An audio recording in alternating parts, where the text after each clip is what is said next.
glad that we're now talking about numbers. Let's look at the monetization aspect of YouTube, which I'm sure a lot of people are trying to attain. And it seems like at this time during COVID, there's been an influx of content creators.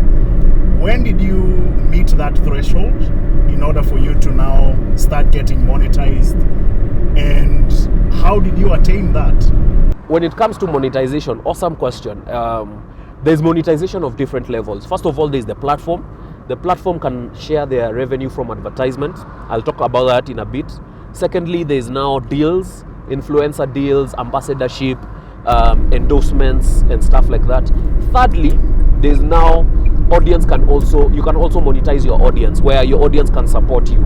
So you can have an Mpesa till number, which we've been seeing now during the COVID period.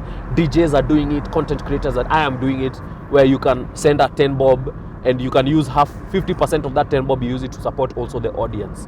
So, or however you want it, you can even take 100% and use it. So when it comes to the platforms that are great on monetization right now is YouTube. Facebook have started, but it's not that, it's a bit slow, and they have different things. Your content needs to be 3 minutes longer and more, and they have many other different things. Now YouTube is the best platform for monetization. This is where people all over the world are making money.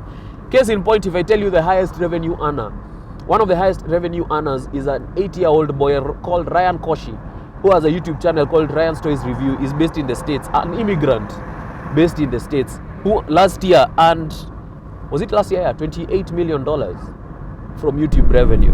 Imagine. 28. And you have many other kids who are also earning more money. So anyway, so how for YouTube it works is in two ways. You can either wait to reach the threshold, which right now I think is 1,000 subscribers and 4,000 minutes watch time, or you can go through aggregators. So locally we have YouTube aggregators, and these aggregators, they vary, they range. We have Ngoma, Claymore, they are very various, even those ones who are continental. You can go through them, and once you're given your 100% revenue, it goes through them. They take 20% of it and they give you the 80%. So an aggregator helps you even with what kind of content to create. They can brand your channel for you. They can even shoot content for you and stuff like that. So for me, once I had started my YouTube channel, because now I knew Richard and he had worked in YouTube, he was able to partner my channel, what we call partnering the channel with YouTube for monetization. And my monetization actually kicked in when I did Mpesa Lady, and that's when now it kicked in. And in a month you could be earning about $1,500 from advertisements, which is not bad, right? It's quite good. You pay your 5% to KRA, of course, as withholding tax, whatever it is, and then you take the rest of the money and you live by it. And so those are ways you can be able to monetize on your channel. And you can also tailor the monetization where you can put ad placements now. And that's why the longer the content you have, the better. If it's longer, you can put ad placements at different points. And what kind of ads can also be there. There are all different kinds of ads that YouTube can have placed on your platforms and on your channel. Monetization can also be in a way where a company comes and partners with you and says, hey, George, we like your show. Let's call them. Toyota comes and is like, hey, use our motif, plus also we'll pay you this amount of money. Just brand the show. It's powered by so and so. And you do that and you're able to get money. Influencer deals also come through and you're also able to get money from those influencer deals. And here I'd like to tell content creators to also be very careful. Know your rate, know your worth. You can say no to some, you can say yes to some. Be careful the kind of deals you take. There are some deals that you'll take that will jeopardize your whole, from there henceforth, based on the audience that you have. I, for example, am a family-oriented kind of content creator.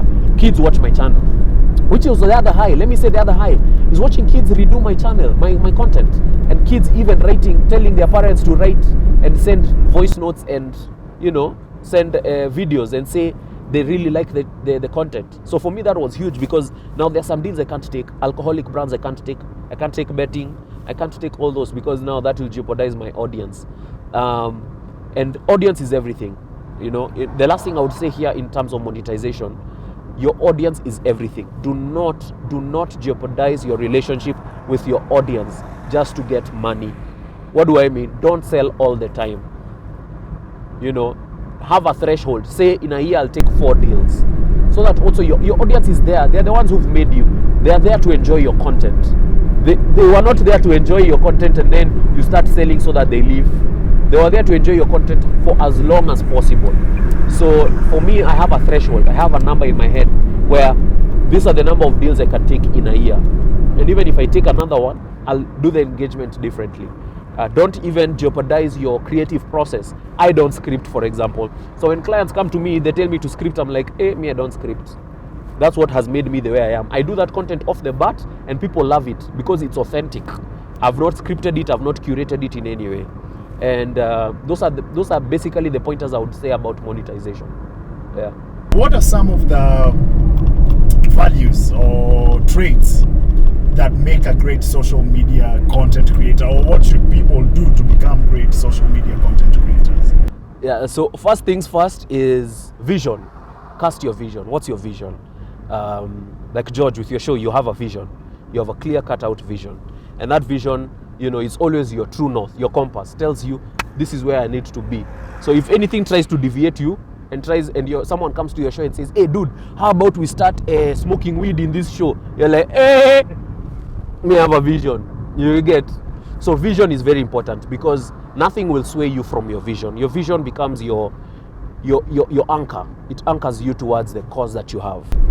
Now, once you have a vision, of course, there's financial vision. So also have numbers in it's always good. If you don't have exact numbers, that's fine. But just talk to people, find out, have rough numbers in your head that, you know, I'd like to make this amount. I'd like to build my mom a house or build myself a house from this thing, blah, blah, blah. All those things, they help you at least so that when deals come through, you know what you're working towards. Now, when it comes to executing content on these platforms, you need, number one, to be yourself. Like, don't try to be an Eric Omondi. Don't try... right now, you're not trying to be anybody else. You're not trying to be a Jeff Koinange. You're not trying to be whatever. You are yourself. Yes. And the thing about this is, because these platforms are consumer-centric, consumers don't know you, George. They are meeting you for the first time. They will take you how you are right now. Whether you shrub, ara, eros, you know, shisha, sisa, you know, whatever it is, however you talk, however you look, people will always accept you. And it's not everyone, but majority of people. Number two is so that's number one, be yourself, be human. Number two is you need to be vulnerable. And here I like using examples of the Watiza's family. They are vulnerable. Yeah. They're vulnerable. They talk about their struggles, they talk about everything. It's never always that hey, it's hunky-dory. They're vulnerable, and that's why they attract a lot of people. They're vulnerable with their Christian walk. They're vulnerable that they love Jesus. They're vulnerable about everything. So vulnerability is everything. Then number three is now consistency. So if you start doing content, be consistent. Do not stop. Because even when you stop, start again. Continue doing until you get into the rhythm. Now, number four is what I was talking about, which was frequency. Now, people have to understand that we don't live in 2015. In 2015, if you told me you want to do a piece of content a week, I'd be like, good job, no problem. But we're in 2020, where the amount of people on the platforms has increased exponentially, and now we'll never exhaust the need for content on these platforms. So I was doing 3 pieces of video content in a day. It's work. Which is the 6th point, it's work. So you have to work. But now with the frequency, you need to increase your frequency so that, because a lot of us don't have the amount of money to buy advertising spaces and digital spend, like it can't be consistent. But organic is always the best. Let people organically know you and let people share your content so that you can now even start going viral or people know you more. And that is in frequency. The more you upload content, the more people see your content and the more they want to watch your content. The more they give you feedback where you can change. And that's the awesome thing about consumer-centric platforms. They give you feedback. Yes, there'll be haters. And there's a distinction between haters and tough love. Yeah, that's another thing. There are haters and they are tough. There's tough love. There's body shamers and there are those guys who love. You know, I know that because there are those guys who will come and, hey, this guy is fat. And there are those guys who will be like, hey bro, they DM you and they're like, hey bro, here's a remedy, just try this. Me, I was once like you. And you know, you can be able to lose weight. There are those guys who will come and tell you, me, I don't find you funny. And there are those guys who are like, who is this guy? He's not even funny. There's a difference. So those and if you go and check me, I respond to all comments. I try my level best to respond to all comments. That, Even that. when there were 1,000, like I would sit and have to respond. And guys who come and tell me I'm not funny, I'm like, no problem. Yeah. Imagine not everyone drinks tea. Exactly. There's coffee, there's uji, there are other people. Thank you for your feedback. The ones who are haters, I just tell them, hey, me, I hug you. Hug haters, guys. Hug haters. They are in pain. Hug them. Body shamers, hug them. That's the true medicine for these guys.